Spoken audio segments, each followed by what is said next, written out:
अस्सलामु अलैकुम वरहमतुल्लाहि वबरकातुहू। बिस्मिल्लाह वल्हम्दुलिल्लाह वस्सलातु वस्सलाम अला रसूलिल्लाह अम्मा बाद। मोहतरम नाज़रीन, कहा जाता है कि एक बादशाह था जिसकी तलवारबाजी में नाक कट गई थी।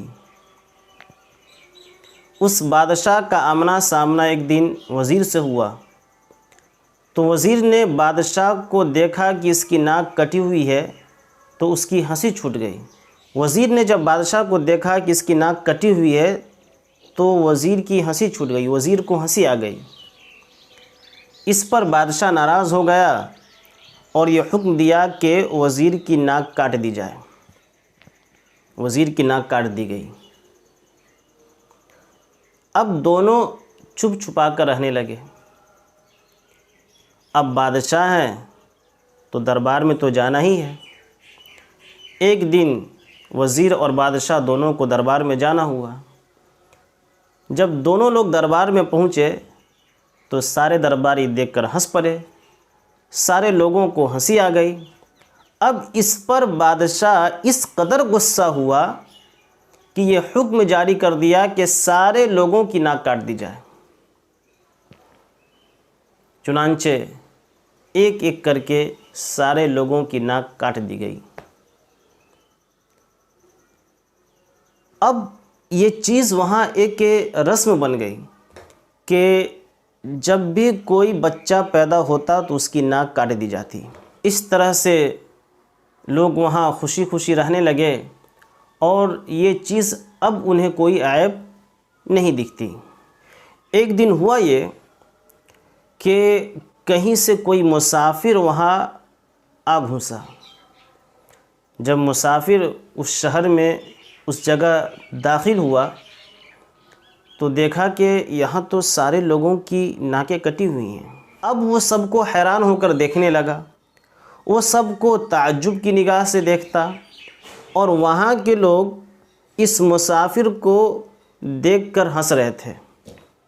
वो मुसाफिर इन लोगों को ताज्जुब की नज़र से देख रहा था और ये लोग मुसाफिर को देखकर हंस रहे थे।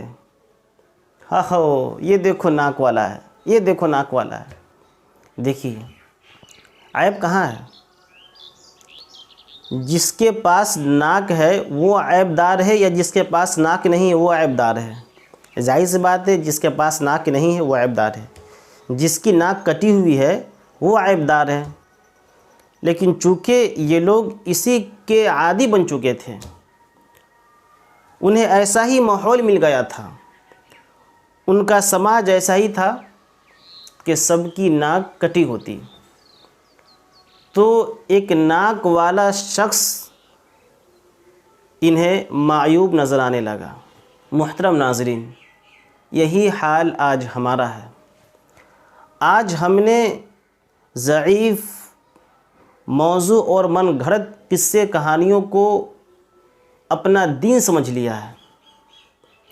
और जब कोई इंसान, जब कोई शख्स हमें कुरान व हदीस की बात बताता, कुरान व हदीस के पैगामात हमारे सामने रखता, तो हमें अजीब सा लगता है, हमें बिल्कुल नया नया सा लगता है।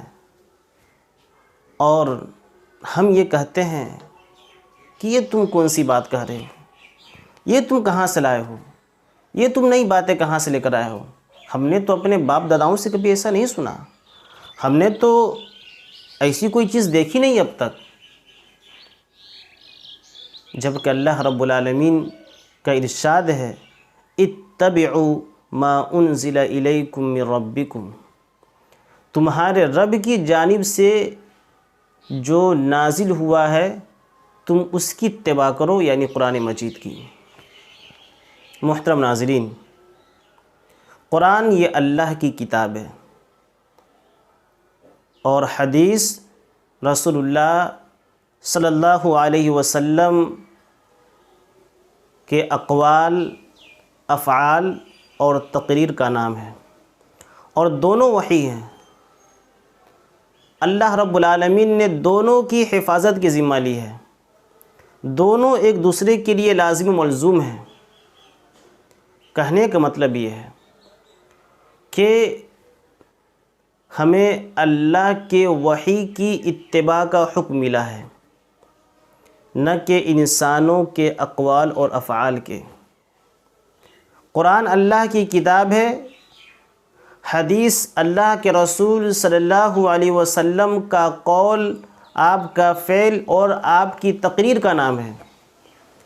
जबकि इंसानों के अक़वाल, अफ़आल और उनकी बातें, ये सब के सब वही नहीं हैं, बल्कि महज़ इंसान के अक़वाल और अफ़आल ही हैं। लिहाजा ये दुरुस्त भी हो सकते हैं और गैर दुरुस्त भी हो सकते हैं। कहने का मतलब ये है कि जिस चीज़ की हिफाजत की ज़िम्मेदारी अल्लाह ने ली है, हमें उसी की इत्तिबा का पाबंद बनाया गया है, हमें उसी की पैरवी का हुक्म दिया गया है। लिहाजा हम कुरान और हदीस की पैरवी करें और लोगों के किस्से और कहानियों से महफूज रहें। हम दीन को समझें और दीन को समझकर उस पर हत्तल इम्कान, हत्तल मक़दूर अमल करने की पूरी कोशिश करें। अल्लाह रब्बुल आलमीन हमें कुरान और हदीस की पैरवी की